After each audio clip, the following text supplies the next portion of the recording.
Good morning and welcome to the COVID-19 Resources for Small Businesses webinar. This webinar is brought to you today in partnership with the City of Dublin, the Dublin Chamber of Commerce, and the Alameda County Small Business Development Center. Allow me to introduce myself. My name is Hazel Weatherford. I'm the Economic Development Director for the City of Dublin. Joining me today is Inga Houston, the CEO and President of the Dublin Chamber of Commerce, Suzanne Erla, Management Analyst with the City's Economic Development Office, and our guest speaker, Margaret Jackson, the Director for the Alameda County Small Business Development Center, along with Cesar Tamayo, Program Specialist with the Alameda County Small Business Development Center. Before we get started, I just wanted to go over a few housekeeping rules. This webinar is being recorded and will be made available on the City's YouTube channel. We will also have time at the end of the webinar to answer questions from the participants. If you have a question that you asked during the presentation, please know that we will answer them during the Q&A session, so please be patient. Now I'd like to invite Inga Houston to give a brief overview of the Dublin Chamber of Commerce. Inga? Hi, thank you, Hazel. My name is Inga Houston. I am President CEO of the Dublin Chamber of Commerce. We are a group of 255 strong members, and my job is to highlight and promote our members in the community. In early March, we were planning for the typical chamber year, the mayor's state of the city, the annual golf tournament, and then something changed all that. The COVID changed our community and what was expected of the Dublin Chamber. It started out rapidly. We soon became a local clearinghouse of information that became so vital for our members and the citizens of Dublin. It was SBA financing, legal questions, defining what was essential worker, personal protection materials, guidance from our local and state representatives, to just be a caring ear to a business owner whose life has been turned upside down.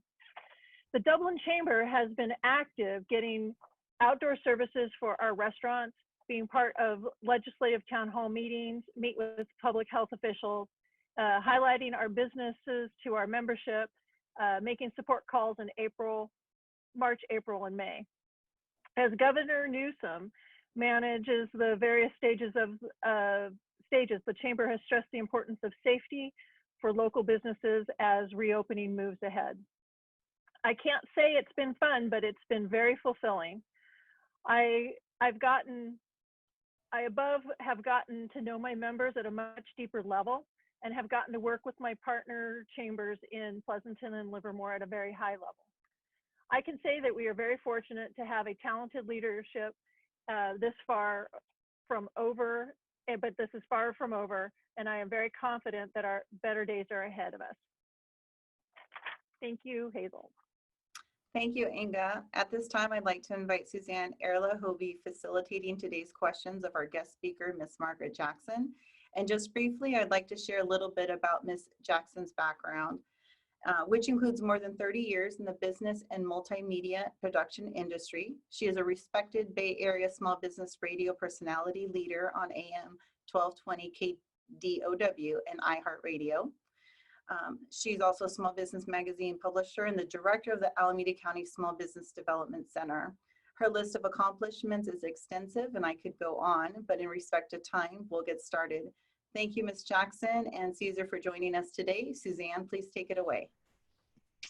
Thanks so much, Hazel. And yes, thank you, Ms. Jackson, for being with us today. We know that the SBDC is a wealth of information for our local businesses, and so appreciate the time you're taking today to answer some questions that they have. I actually just wanted to start out by asking you, in case some of the business owners are not aware of all of the services provided by the SBDC, could you start by taking a couple of minutes to introduce the SBDC and how to access your no-cost services? Absolutely, absolutely, and thank you for that warm introduction. And it's always a pleasure to be able to support our small businesses, especially with everything going on. So let me just give you a little bit about the SBDC. SBDC is actually 40 years old, and we specialize. I often get the question, what do we do? And it's probably a better question is, what don't we do, right?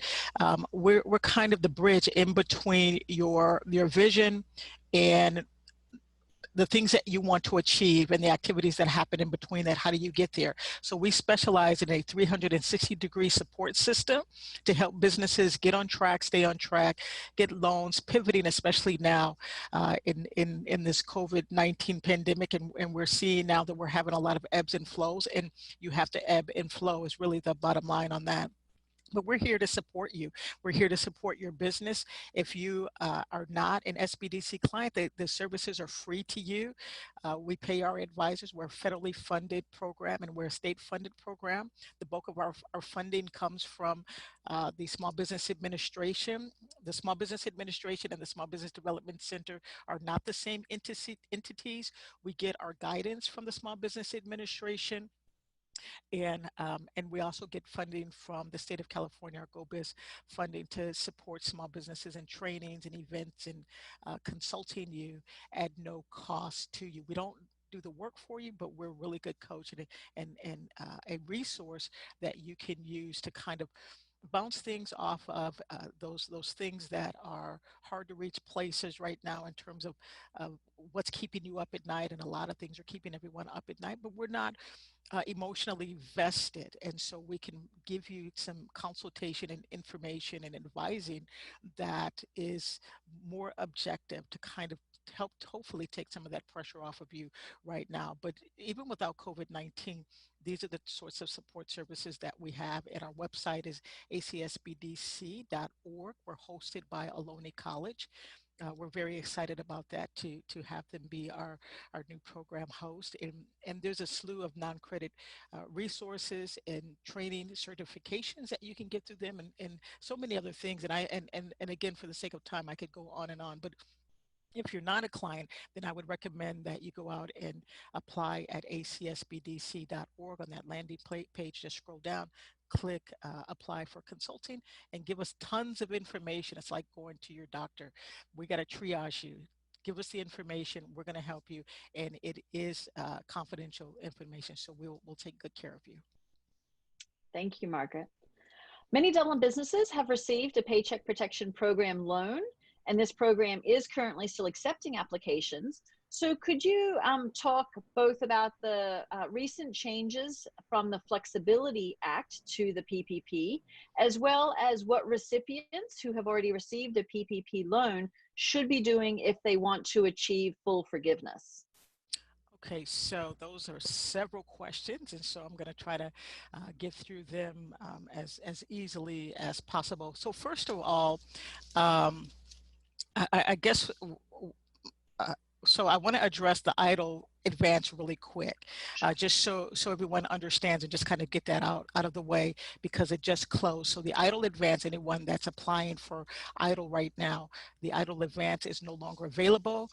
As of Saturday, SBA has closed that out. So just keep that in mind if you're applying for the new opening of the EIDL loan program. So I just wanted to get that out of the way. The PPP program, to gain forgiveness, you can gain forgiveness for the whole thing if you are paying your employees. So if you're using that money for 100% of your funding, then you're going to get complete forgiveness.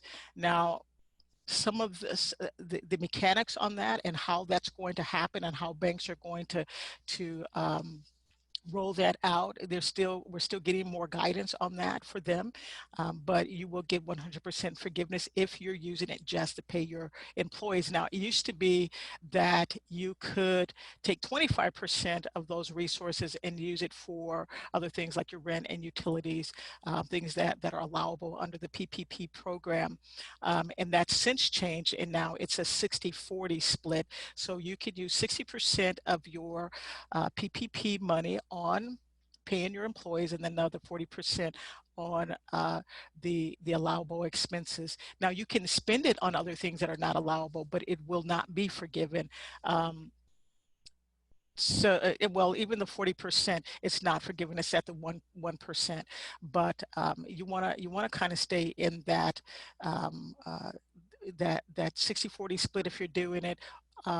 or using it to pay all of your employees if you're looking for 100% forgiveness. Otherwise, then you have the 1% that you'll be accruing, and you start accruing that once you get the loan and everything. So, and there was another part of that question.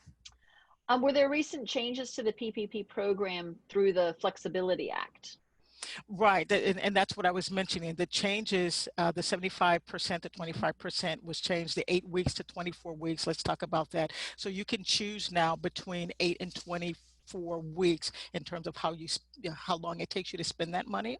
And if you've already spent it, then it really doesn't matter. But those that are getting funding now, you can use 8 weeks or 24 weeks to spend the money down. So that's another one of the changes. 75% to 25% is now 60% to 40% of the PPP program. And the PPP program will close August, I believe it's August 8th. You only have a few weeks to apply. So if you haven't applied for the EIDL or the PPP, don't wait. Do it now. And don't count yourself out. If you think you're not qualified, don't disqualify yourself. Apply and let the bank disqualify you, or SBA disqualify you. They have their own protocols, but give it a shot. If you can get resources, then we really strongly recommend that you do go that route. Thank you. Speaking of if someone is not qualified through the SBA for an EIDL loan, can you go over what the process is to appeal if you were denied for an EIDL? Right, and I do have a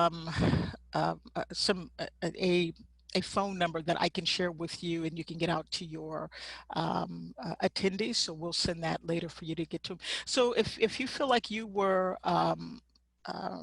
that you want to appeal it, there is a process for that, and we do have a step-by-step process for you to go ahead and appeal. And in addition to that, if you got funded and you were underfunded, and there's a reconsideration process. So I have both of those resources for you that we'll have Suzanne send out to you, to all of the attendees, so you can state your case. And it may be something that you missed. Maybe it was something that was not part of your packet. And so if you did get denied, then I recommend that you, and if you're not, again, working with an SBDC advisor, we are very skilled on helping you kind of go through that checklist and make sure that you're ready. And if you're, and with the banks, we're really looking, banks are still looking at whether or not you're fundable. Right? What happened last year while there wasn't a pandemic? So they're looking at previous track records and your taxes. And so if you miss putting anything in there, you could be denied. But if you get that information to SBA, you could be reconsidered and given the resources that you're looking for, or something in between. We know that there's nothing guaranteed. SBA makes the final determination on what that funding level is going to be, with the banks, along with their criteria as well. Thank you. Could you also talk a little bit about the State Infrastructure and Economic Development Bank, called iBank, and their California Disaster Relief Loan Guarantee Program? Okay, so and I would recommend anyone that has not been out to the iBank website to go out there and kind of just go through what's available. It's really, really an easy read. A lot of questions have been asked. If they receive an EIDL, or if they receive a loan, they cannot apply. It looks like there has been some changes with that in our update yesterday, that if you got funded, maybe you got underfunded.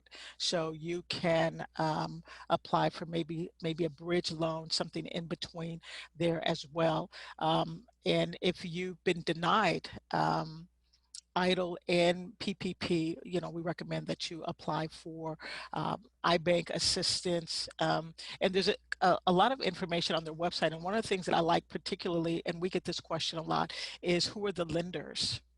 Who's going to lend? And there's this huge debate on lenders lending to maybe businesses that are a little bit stronger, a little bit more robust, but they have a great lenders list on their website. And if you step through the links, and again, I'm one of those business owners that you have to read, read, read. And when you're done reading, read some more.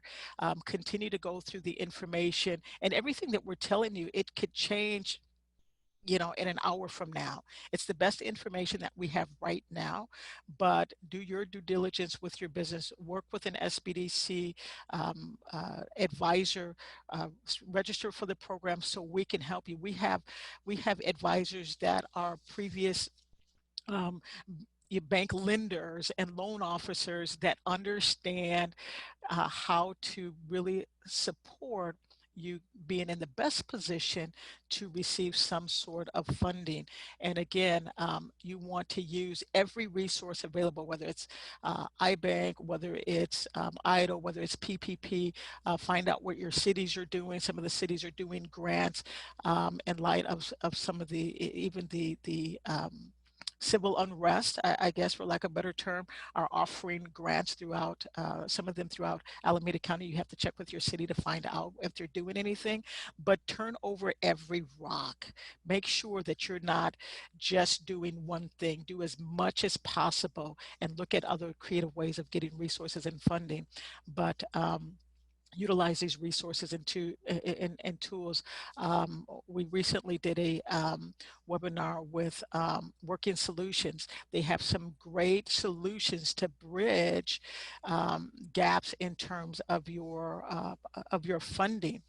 And so you can get up to $50,000 from them, and we're partnering with them. So we have resources, and we'll add those resources. Anything that we talk about, we'll add those resources, and we'll send them over to you, and you can send them out to your attendees today, so they have as much as possible to continue moving there, hopefully moving forward in the right direction. We want to help them do that. Thank you. And again, for business owners who might be having difficulty getting financing through traditional banks or have been declined through the federal programs, could you talk a little bit about the state treasurer's CalCap program and how businesses can find a list of participating lenders for that one too? Right. I'm gonna actually, I brought up CalCap again and again. You know, I go back to, there's tons of information out here. Give me just a second here. Like I said, there's tons of information out here. CalCap has a COVID-19 response. They have an interest-free deferral, sales and use tax up to $50,000 for businesses with less than $5 million in taxable sales. You have the 90-day extension for businesses filing return for less than $1 million in taxes. You have the $50 million in state funding for the Small Business Disaster Relief Program. And these, again, these are resources for you to grab and get a hold of. And again, we can give you these lists of resources for you to go through and again, look at their lender institutions, you know, sign up for their lender programs here. The CalCap program has the application online. You can again, just kind of you know, I would go through some of the information here on their California Capital Access Program and how the different pieces are available for you to kind of bridge those losses that you're seeing. And what we're trying to do with all of these different loan programs is get you back to the state you were prior to COVID-19 impacting everyone's business, our way of life. So again, anything that you're registering for, or signing up for, or participating for, getting access to capital through these different programs, we can assist you in you know, processing through these applications. So hopefully that's helpful. Thank you. So in terms of turning over every rock, a program that hasn't been talked about much yet, I'm not actually sure if it's even launched yet, would be the Federal Reserve's Main Street Lending Program. And I know that that's open to both small and medium businesses. What can you tell us about that program? Yeah, that's a tough one because right now banks are really not. We're in a tough time. It's just the bottom line. And we have a lot of new programs coming out that are really fast. Everything's fast right now. We're trying to figure out the guidance on everything. This particular program, banks are not getting behind yet. We have maybe a couple in California that's starting to kind of get behind the program. It was the same thing when we launched, when the federal government says we're going to do a PPP program. Even though it was there, it took banks maybe another week or so to really start showing up and coming to the table. And we're seeing kind of the same dynamics. And again, although there's two in Northern California, and I have to find out what those two, which two banks that is. And I think they're out in Sacramento, and I can double check on which banks it is. But it's a slow, that's a slow program. It's not, it's open, but I can't say that it's off the ground and running. Banks are, and you have to understand, banks have lending caps, right? And so we've asked them to provide a PPP program that uh, it's forgivable, okay? And so that they have to go and figure out how they're going to roll that out within there. So all of these institutions are all doing their in-house due diligence to get programs and resources to the public as fast as they can. And we don't know, and they don't know how it's going to impact that bank or how their lending process is going to be. And so right now, there's not been, we're glad it's there, but there's not, we haven't seen the banking support come to the table like we would like them to. And as they do, we'll let you know. But right now, it's a slow rollout on this particular program. Okay, well, thank you for that update. Also, since tomorrow is July 15th, could you give folks a reminder about the special extension for tax filings this year due to COVID? You know what? I apologize. I do not have that update. I do not have that update other than if there's an extension. I have not seen that. So I apologize being ill prepared to respond to that question. That's okay. So federal income tax filings are due tomorrow if those have not already been. Oh yeah, sent in. well that we do know. I was the way you said the question is like, did they do an October 15th filing, an extension? Oh, okay. So yes, please file your taxes. That's really the bottom line. File your taxes. Yes, that is the extension, is what you're alluding to. Okay, I apologize. I thought there was some new guidance that came out. I'm like. But again, it goes to show you that there's changes happen all the time. Actually, I was anticipating a change and wondered whether or not there was going to be another extension, and so that's why my mind went in that direction. But that's what everyone has to understand, is that the changes are in the moment. And we're trying to get this information to you as quickly as possible, as quickly as we get it. We do not go, and just for the record, we do not use the news as our base. We cannot speak to things that SBA has not given us the guidance, and it has not been, if it's not signed into law, we don't care if the New York Times is saying it or some major news outlet, Fox, NBC, CNBC. We have to get the guidance from SBA that some change has taken place and it's actually been signed into law. Until it's a law, for us, it's not even on our radar necessarily. We're just kind of waiting until we're told, yes, it's official and we can talk about it. And the news has been doing a great job, but be careful because they're only giving bits and pieces of information. And so when you don't have the full picture, you could go down different for lack of a better term, bunny trails. And I work in media, so I get it. I understand you're trying to tell the story the way that you want to tell it, but you can't tell everything. So you have to leave information out. And so always circle back around with SBA and with your lending institutions and anywhere that is really making the decisions rather than what the news is necessarily saying. You're getting, I promise you, you're getting a small piece of information. So don't let that be your base as well. Thank you. That's a great reminder. So before we move to any questions from participants in this webinar, do you have any other final thoughts or pieces of advice that you think are important for Dublin businesses to know about? Yes, I would tell you, make sure that you are staying in contact with your city leaders, city officials, economic development directors and managers and chambers. They all know what's going on in your city.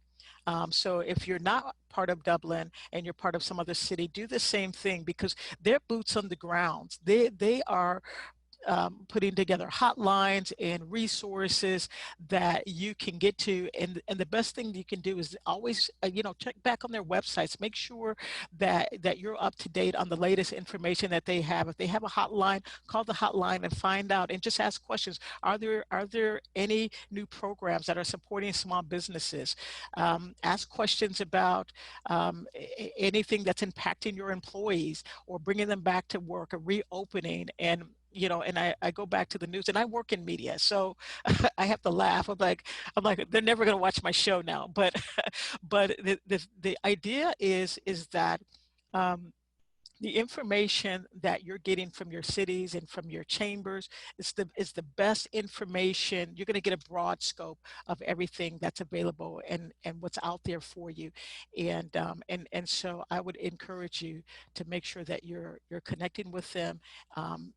Take the information that you're learning somewhere else in the news and in the media and follow up with them and find out what the whole story is, so you can make the best decision that you can make for your business is when you have all of the information at your disposal to make an intelligent decision about how you're going to move your business forward. And especially with the news that has come out yesterday from the governor, we have a lot of work to do. And now we're here to serve you and to help you. And again, if you're not an SBDC client, please sign up, give us tons of information. And if you are a client and you've been inactivated, send me an email and I'll give you guys that information, and we'll reactivate you and assign you to the advisor you had, or a new advisor if they're no longer with the program.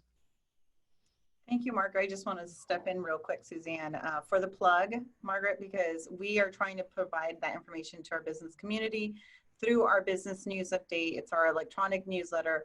We're trying to provide every type of resource, whether it's public or private. I know a lot of private businesses have provided grants or funding or free services. And so Inga and Suzanne and myself, we all have our newsletters that we're pushing to the business community with that information, because we want to provide all those resources available. So thank you for that plug. At this time, I realize that our chat for some reason is disabled. So I do see a hand raised, and I'm just going to unmute you, and I'll do that for everybody, and we can ask some questions. And if we can't answer them now, we will get back to you. So I see Cynthia has her hand raised. Cynthia, I just unmuted you. Do you have a question to ask the panelists?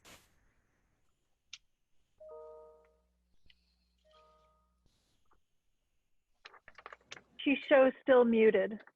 Okay, let me unmute. Maybe it won't allow me to unmute. It says unmute, but I can't. Oh, she's muted on, Cynthia, you're muted on your end. I've already unmuted you on our end. So you may want to unmute yourself, and then you can ask your question. And I'm just going to go through here and unmute everybody. So if anybody has a question, they can. Hello? Hello. Hi, Cynthia. Hi. I'm sorry. I was in the back multitasking and listening. I had to run up to the office and unmute. It's like my work never ends. Hello. Thank you so much for everything you guys are doing. And my question was, I applied for the PPP originally through my bank, US Bank, and I was turned down, or I missed the first round. I wasn't turned down. I just was in the queue. And then I also used Square. So Square had sent me an email and said they were doing it. And then, you know, everybody's in that panic mode. We don't know what we're doing, where we're going. And so the Square, I filled out their application, but on that application, there was no place to put my self-employed income because I'm not on payroll. So I provided them all the information, and then after I got the PPP, I found out that through SBA and all my webinars and things that I participated in, that I was eligible. So I did not, I tried to reapply through Square and they said no because I'd already got the PPP. So then I went back, US Bank had reached out to me and said my application wasn't complete and to finish the application. So I did all of that, sent it in, and then I was denied because I'd already gotten it, but I'd already told them I had got the PPP only for the staff, but not for myself. And now all of a sudden we're in this quandary of, we don't know if we can stay open or what's gonna happen. I have to, and you know, it's just crazy right now. So anyway, my question was, as a self-employed person, and I pay taxes at the end of the year, but I'm not on payroll because my accountant had me do it that way because otherwise I'm paying taxes twice on my salary. So my salary was not included in that. Can I reapply or am I just done? That's it. I think this is something that should be reconsidered. And do you file a Schedule C? Yes. Okay, so that right there is proof of resources that money you should have received, you know, in terms of how you pay yourself like an owner's draw. And Right. so I would recommend that you go straight to SBA and not Square. Square and PayPal and places like that, they're third parties and they're connecting with other banks. They're not really lending any money. They're connecting with banks to lend. So they're really not the right go-to person or organization.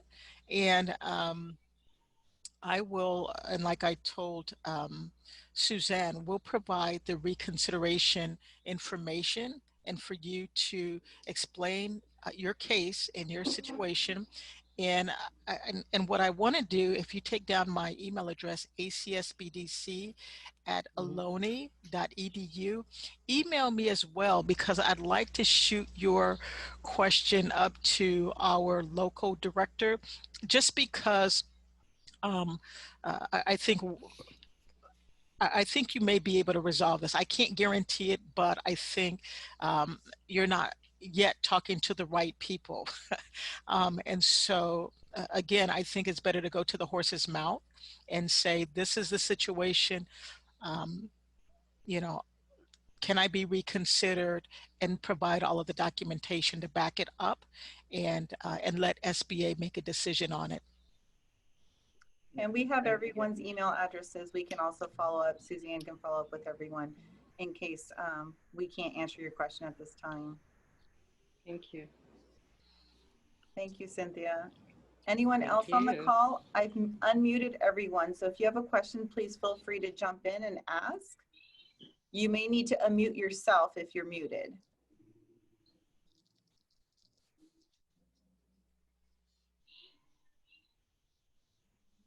Anyone else? I see Nav on the call. I see Arif, Ron, Vina, a lot of names I'm familiar with in our business community.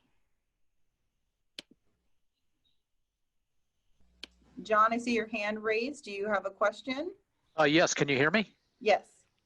I was just wondering if there was any update with regards to outside dining at this point, and maybe I'm, you know, putting the cart ahead of the horse, but I was just wondering if there was any specific updates regarding outside dining or inside dining in the city of Dublin.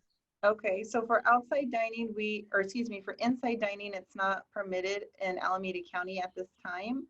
Outside dining was permitted, and then the governor had issued a statement. The city issued a statement on Saturday morning saying that we weren't doing local enforcement. However, at the state, they have sent task force out and are doing enforcement across the entire state. The Board of Supervisors is taking up an item today on submitting a variance for Alameda County to the state to allow us to have an attestation. And so at this time, there is no update. The statement the city issued on Saturday still stands. Very good, thank you. Mm-hmm. Anyone else? And I'd like to make a comment while we're waiting for questions and people to kind of think about what they want to ask. In addition to some of these programs, like the EIDL program that's open back up, that includes, just in case there's anyone on the call that's a 501c3, C4 or C6 can all apply for the EIDL advance. So make sure that you do that. And again, without the EIDL advance, so that's no longer, again, I'd like to restate that's no longer available, but make sure that if you're applying, apply as soon as possible. The PPP, apply as soon as possible. It will close out on August 8th at sunset. And so I just want to make sure that you have that information if you happen to be some sort of nonprofit entity or organization. Great. Any other questions from the audience? Stacy, I see your hand raised. You may need to unmute yourself.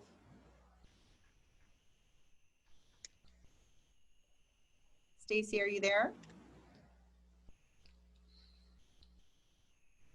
Just give her a moment if she needs to.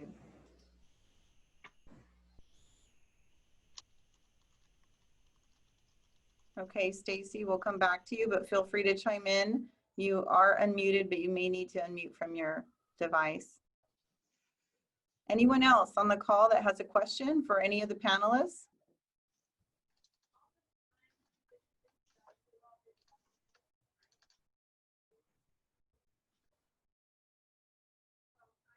Don't be shy. Now's your time to ask questions.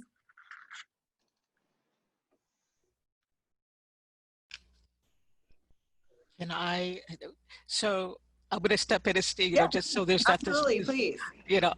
These long pauses. It sounds like on radio, if there's a long pause, everyone's nervous.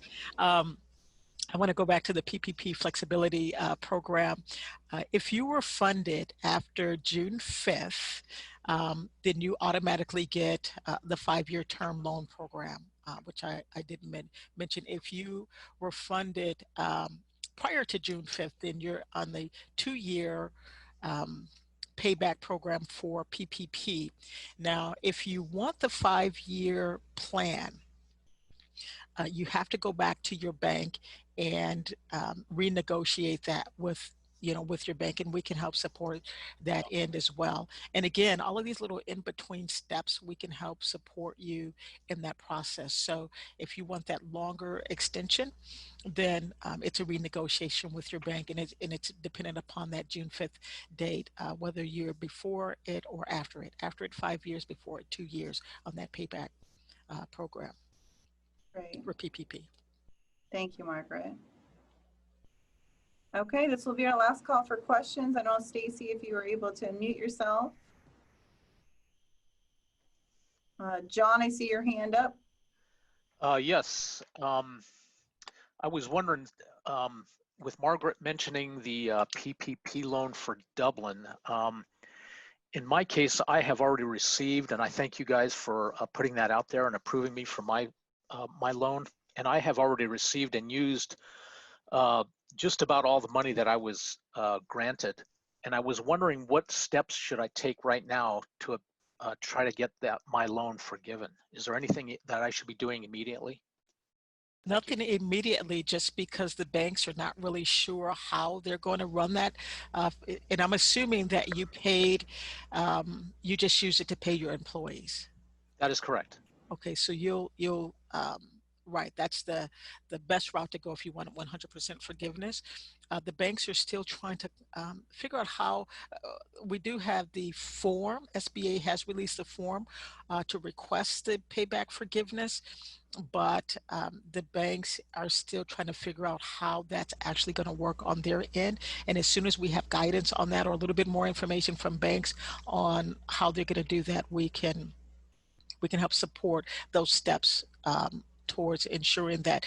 And the important thing is that what we're telling our clients is the bank's language is very different than some of the language from SBA, and you have to be very careful when you're reading the bank's language in getting your forgiveness or even applying for the PPP, like there shouldn't be any fees and things like that. And so we have found that things that are not necessarily allowable under the CARES Act, under the PPP loan program, that there's been some things that had to be readjusted, or going back to banks that says, okay, you can't do this, you can't do that. So, and that's why I encourage you all to work with SBDC consultants, because they can walk you through that information. You can say, okay, this is what the bank is saying. Am I supposed to do this? You want to make sure that you get 100% of your loan forgiven, and that there's no other strings that might be written in there, or language that could be ambiguous to the business owner. And it's just a safeguard to make sure that everyone's on the same page, that it's in compliance with the law. And if it's not in compliance with the law, then it would have to be adjusted. Very good. So would that apply for the government funded PPP loan as well? You guys could help me on that as well? Well, the PPP is, well, that's the whole program. So there's no separation. Okay. There's not a PPP for Dublin. It is a federal program. The federal government backs up this loan. They're not necessarily funding it. The banks are funding it, but the federal government is backing up the loan. Okay, I gotcha. Thank you. Appreciate it. Thank you for your time. Inga, you have a question? In that same light, if you've already been funded and perhaps your bank charged you fees, can that be reviewed? Can you help with that, or is it too late? That's a really good question. I don't think that it's too late to have anything reviewed and to be reconsidered, and to go back to SBA first and say, hey, my bank charged me these fees. Is this allowable under the CARES Act? Because as I understand it, fees are not allowed, and banks should not be charging fees. And so, so starting there and getting again, that guidance and that support from SBA, and going back to the bank and saying, okay, because I don't know what that language is. I don't know how they wrote that loan agreement, but anything that is suspect, and I've done it with our clients, that even SBA has maybe 5 different reconsideration email types. And so we've told businesses, be careful about fraudulent contact with people that are trying to represent or say they represent the Small Business Administration, that they're representing the Small Business Development Center, or they're representing the scores or anything like that. And if it looks suspect, ask. And I had a client that came back because they had different email addresses, and I wasn't aware that SBA had different email addresses for the reconsideration. And when I say that, their end extensions are different. And so or the beginning of them are different, and the ends are the same. And so I went to our district SBA director, and I said, hey, look at these letters. Are these actually from SBA?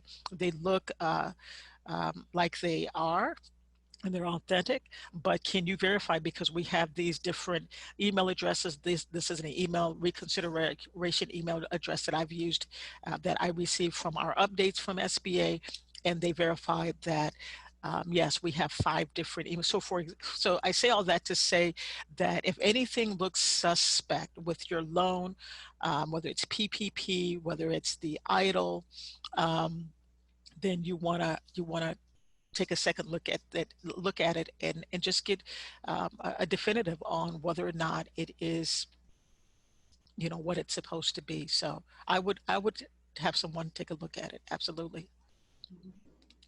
Hazel or Margaret, can you share with Hazel those 5 emails?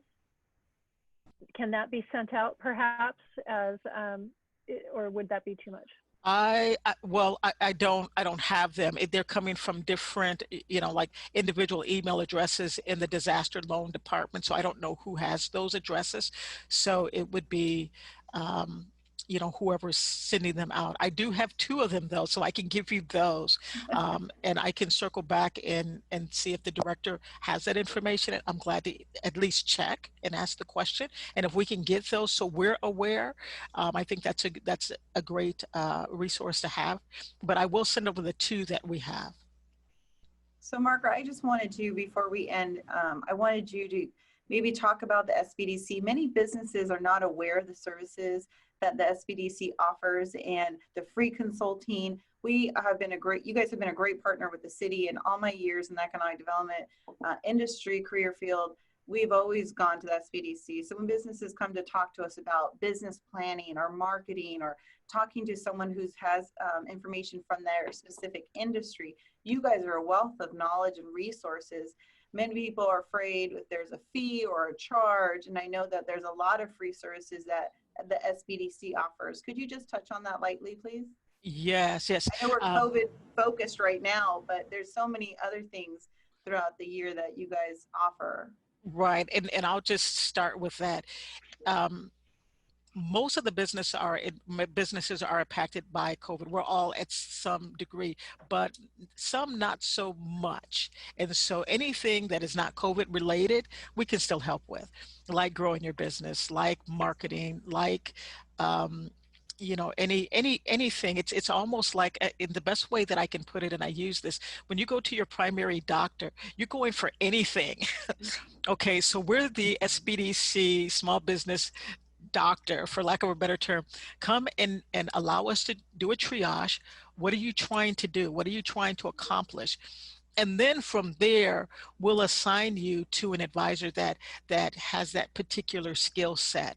So it might be one of the things that we're encouraging businesses to do during this time is crowdfunding to support. So you might be a restaurant that says, hey, we can help support the elderly who's sheltered in place. We can't have people come into our restaurant, but if we have people give into a crowdfunding campaign, we can pay for that food and then we can Uber it out or something like that. So you're still staying in business, you're getting food out because people want to give. They want to support the elderly, or they want to support kids that aren't eating, and usually they get their meals from school, they get their lunch from a school lunch program kind of thing.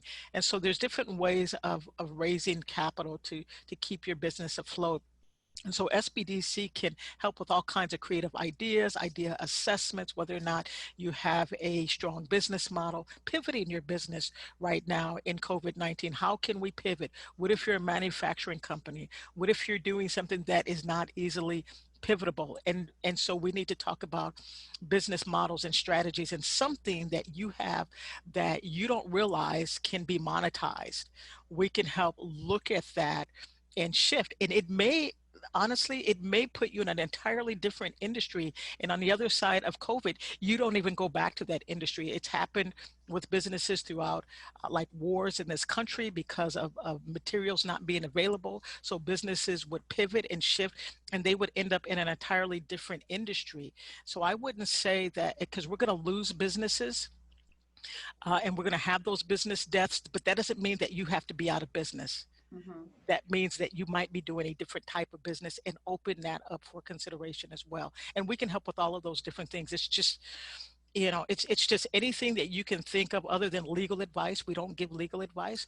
And we can help support, setting up bookkeeping and giving you information about your taxes, but we would still defer to a tax accountant or something like that. But for the most part, we can assist with almost anything, and we will have a band of advisors around you. You'll have a primary advisor, like you have primary physician, but if we need to refer, we refer to specialists that can help you in some particular need, and it's free. Margaret, thank you. I know some of our businesses have come to the SBDC and had their business plans reviewed, and new ideas came about of that, and that they had not thought of, and so it's been very helpful for them. And I love how you talked about pivoting your business.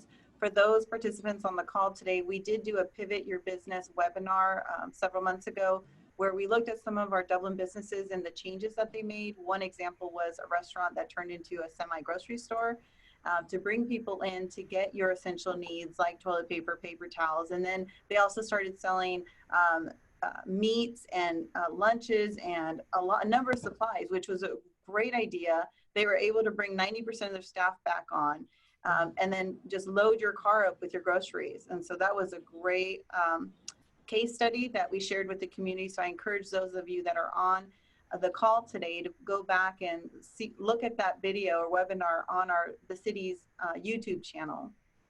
And with that, I'm just going to call for last questions. If not, we'll wrap up today's webinar. I don't know, Stacy, I know you had your hand raised, but I don't know if you're unmuted now or if there's anyone else that would like to ask a last question.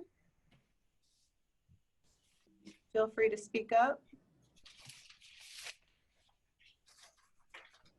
Okay, well, I want to thank Ms. Margaret Jackson and Caesar and Inga and Suzanne for joining us on the webinar today. We appreciate your time. We know that you are in high demand and very busy during these times, and just appreciate you being able to talk to our Dublin business community today.